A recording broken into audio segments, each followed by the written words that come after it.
নমস্কার বন্ধুরা, আমার সাধারণ রান্নাঘরে আপনাদের সবাইকে সাদর আমন্ত্রণ। এবারে শুরু করছি আমি আমার রান্নাবান্না। আজকে আমি সজনের একদম কচি ডাঁটা, আমরা এটাকে লেল ডাঁটাও বলি, এই ডাঁটা আর আলুর পোস্ত নিয়ে হাজির হয়েছি। এটা খেতে কিন্তু দারুণ লাগে, আর গরমের শুরুতে কয়েকটা দিনের জন্য আমরা এই ডাঁটাটাকে পাই।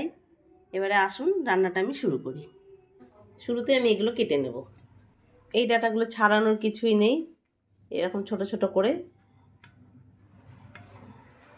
একদম কচি ডাঁটা, এগুলো ছাড়ানোর মতো শক্ত হয়নি, তাই এগুলো ছাড়ানোর দরকারও নেই। এইভাবে সমস্ত ডাঁটাগুলো আমি কেটে নেব। আর এই যে কুটনো, এই সবজি খোসা, এগুলো আমি ফেলবো না। এগুলো দিয়ে আমি কিভাবে ছাদ বাগান করেছি সেটাও আমি আপনাদের সঙ্গে শেয়ার করব।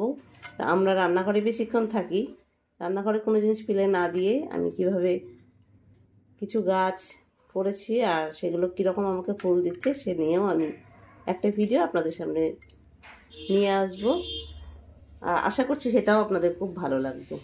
শুরুতেই কড়াইতে সর্ষের তেল নিয়ে নিলাম, দিয়ে দিচ্ছি একটা শুকনো লঙ্কা আর একটু কালো জিরে।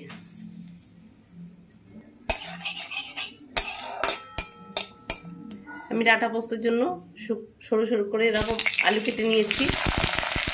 আলুটা ভালো করে ভেজে নেব। আলুটা ভাজার সময় দিয়ে দিচ্ছি অল্প একটু লবণ। আলুটা খুব ভালো মতো ভাজা হয়ে গেছে, তুলে নেব। ওই তেলের মধ্যে দিয়ে দেব ডাঁটাগুলো।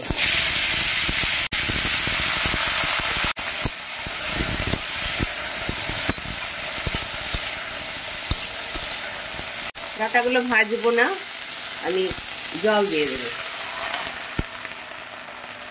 কারণ ডাঁটা ভাজলে ডাঁটা শক্ত হয়ে যায়, স্বাদও থাকে না, আর এই ডাঁটার যে খুব সুন্দর একটা গন্ধ সেটাও থাকবে না, যেন ভাজবো না।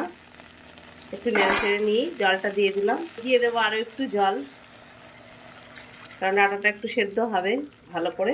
দিয়ে দিচ্ছি পরিমাণ মতো লবণ, অল্প একটু কাশ্মীরি লঙ্কার গুঁড়ো। এই ডাঁটা পোস্ততে আমি হলুদ ব্যবহার করছি না, আপনারা চাইলে হলুদ ব্যবহার করতে পারেন। ডাঁটাটা ফুটে গেছে, এই সময় আমি পোস্ত আর কাঁচা লঙ্কাটা বেটে নেব। এটাকে ঢাকা দিয়ে ডাঁটাটা খুব ভালো করে সেদ্ধ করে নেব।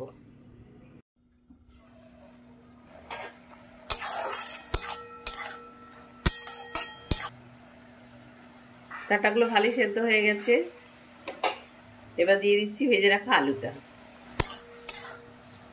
আলুগুলো ভাজতে ভাজতে একদম নরম হয়ে গেছে। আলুগুলো আমার একদম ভাজার সময় সেদ্ধ হয়ে গেছে পুরো। পোস্ত বেটে নিয়েছি, দিয়ে দিচ্ছি পোস্তটা।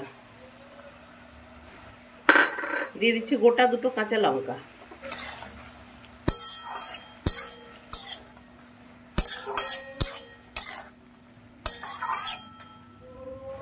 গ্যাসের আঁচটা একদম কমিয়ে একটু ঢাকা দিয়ে দেব। ডাঁটা পোস্ত আমার একদম রেডি।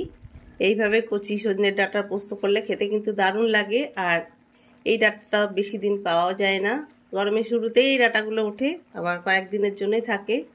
আশা করবো এই রান্নাটা আপনারা করে খেয়ে দেখবেন, এটা খেতে কিন্তু খুবই ভালো হয়। সব শেষে দিয়ে দিচ্ছি, যেহেতু পোস্তর তরকারি তাই একটু কাঁচা তেল দিয়ে দিলাম। গ্যাসের আঁচটা বন্ধ করে এবার রান্নাটা আমি নামিয়ে নেব। আর আমার এই ছোট্ট চ্যানেলটিকে এগিয়ে যাওয়ার জন্য আমাকে সাহায্য করবেন, এই আশা নিয়ে আজকে রান্নাটা আমি শেষ করছি।